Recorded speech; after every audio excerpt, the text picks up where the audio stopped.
Welcome to गर्वित Sharma online classes.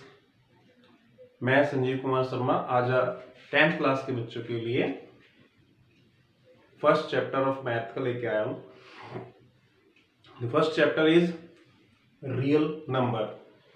जैसे कि आप सभी जानते हैं, इस साल तो बोर्ड के एग्जाम नहीं हो पाए, लेकिन बेटा नेक्स्ट ईयर ऐसा नहीं होगा कि प्रिपेयर नहीं होंगे। नेक्स्ट ईयर आपके एग्जाम होंगे, तो इसीलिए मैं बच्चों के लिए एक मेरी कोशिश है कि बच्चे ज़्यादा से ज़्यादा अपने चैप्टर्स को कवर कर पाए टाइम रहते हुए, और आप आसानी से फिर बाद में रिवीजन भी कर पाए। इसीलिए मैं आपके लिए एक नई ये वीडियो जो है, इसमें मैं आपको चैप्टर फर्स्ट से रिलेटेड चीज़ें समझाऊंगा। तो चैप्टर फर्स्ट जो है हमारा मैथ्स का, उसमें क्या दिया हुआ है, चैप्टर का नाम है रियल नंबर। तो बेटा रियल नंबर जो है ये क्या होता है, सबसे पहले तो हमें चैप्टर को समझने से पहले ये जानना जरूरी होगा कि रियल नंबर क्या है। तो रियल नंबर क्या होता है बेटा, जो आपने पढ़ा होगा 9th क्लास में, natural number, whole number, rational number, integers, ये सब चीजें आपने पढ़ी होंगी। तो रियल नंबर जो होता है वो हमारा क्या होता है कि कलेक्शन होता है रेशनल एंड इरेशनल नंबर का। ये मैंने आपको डिफाइन भी लिख के दी है, इसीलिए कि पहले आप ये समझ लें कि रियल नंबर होता क्या है, तभी तो हम उस पर सम्स कर पाएंगे उससे रिलेटेड, तभी तो हम कंसेप्ट को सही से समझ पाएंगे। तो रियल नंबर क्या होता है, the real number is the collection of rational and irrational number is called real number. तो बेटा ये पूरा जो चैप्टर है वो आपका रियल नंबर पे ही है। इसमें आप रियल नंबर से के एचसीएफ से निकालेंगे, हम रियल नंबर पे क्या करेंगे, रियल नंबर को प्रूफ भी हमें इरेशनल प्रूफ करने के लिए भी आएगा आगे के एक्सरसाइजेस में। तो सबसे पहले हम कंसेप्ट ये समझ लिया आपने, रियल नंबर क्या होता है, जैसे √2, 3/2, -5/6, ये सारी जितने रेशनल इरेशनल नंबर होते हैं, इन सबको हम कंबाइंड रूप से क्या कहते हैं, इन सबको हम कलेक्टिवली कहते हैं रियल नंबर। अब हम आते हैं अपने चैप्टर पर। जो चैप्टर का नाम था, मैंने नाम को आपको एक्सप्लेन करके समझा दिया। अब हम आते हैं यूक्लिड्स डिवीजन लेमा। ये जो आपकी 1.1 एक्सरसाइज है वो पूरी इस पे ही डिपेंड है, Euclid's division lemma. Euclid's division lemma में क्या दिया हुआ है, क्या होता है ये, किसी भी इंटीजर को हम इस फॉर्म में एक्सप्रेस कर सकते हैं। a is any positive integer and it can be written in the bq plus r की फॉर्म में। अब हम ये समझेंगे कि ये बना कैसे। बेटा आपने देखा इसमें क्या होता है, गिवन पॉजिटिव इंटीजर्स, दिए हुए positive integers a and b, there exist unique integers q and r। q और r जो है यूनिक इंटीजर्स एग्जिस्ट होते हैं, satisfying a is equal to bq plus r। अब इसको हम कैसे समझेंगे, देखो बेटा आपने छोटी क्लासेस में एक फॉर्मूला पढ़ा होगा कि डिविडेंड इज इक्वल टू होता है डिवाइजर इनटू में क्वोशिएंट प्लस रिमाइंडर। पढ़ा था, ठीक है। वैसे ही हम इसको लिखते हैं, तो a अगर हम इसको ऐसे लिख लें, a is equal to b q plus r। यहां पे कंडीशन हमें दी हुई है कि जो r की वैल्यू है वो लेस देन और इक्वल टू 0 होनी चाहिए, और ग्रेटर देन और इक्वल टू 0 होनी चाहिए, और लेस देन होनी चाहिए b। अब इस पे हम एक क्वेश्चन लेके चलते हैं। जैसे हम सपोज करो कि हम 15 को डिवाइड करते हैं 6 से, ठीक है। 6 2 जा 12, 5 में 2 गए, कितने बचे 3।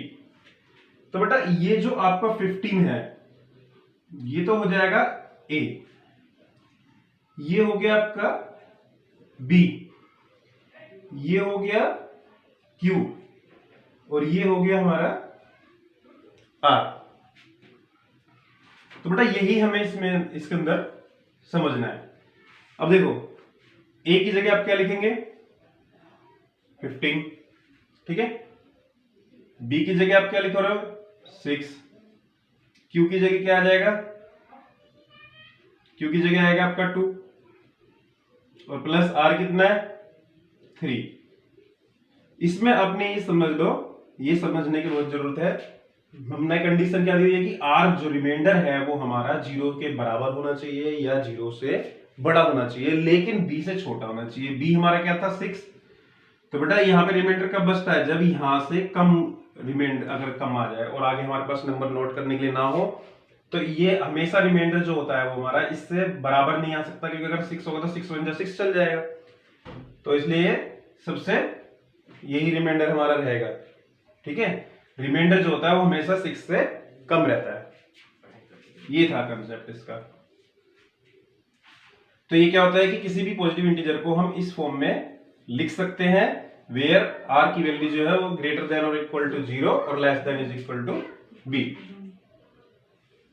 अब हम इसका HCF निकालने का मेथड सीखेंगे कि HCF कैसे निकालते हैं हम इस मेथड को यूज करते हुए।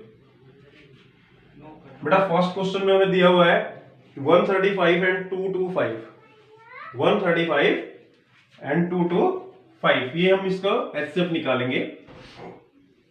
आप तब तक देखो क्वेश्चन फर्स्ट का पार्ट फर्स्ट 135 एंड 225, ठीक है। तो by Euclid division lemma, by Euclid division lemma का हम यूज करेंगे इसके अंदर। कैसे करेंगे, आप सबसे पहले क्या करोगे, 225 को डिवाइड करना 135 से। जो बड़ा नंबर होता है उसको अंदर रखना होता है, जो छोटा होता है उसे बाहर।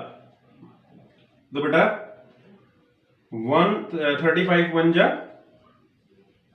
135, यहाँ पे कितना बचा, 5 में से 5 जाएगा 0 बचेगा, फिर 12 में से 3 जाएगा कितना बचा 9, यहाँ पे कितना बच रहा है आपका 90। अब हम इसको इस फॉर्म में लिखेंगे, 225 यहां लिखोगे, किससे डिवाइड कर रहे थे 135 से, कोशेंट क्या आया 1, रिमाइंडर क्या था 90।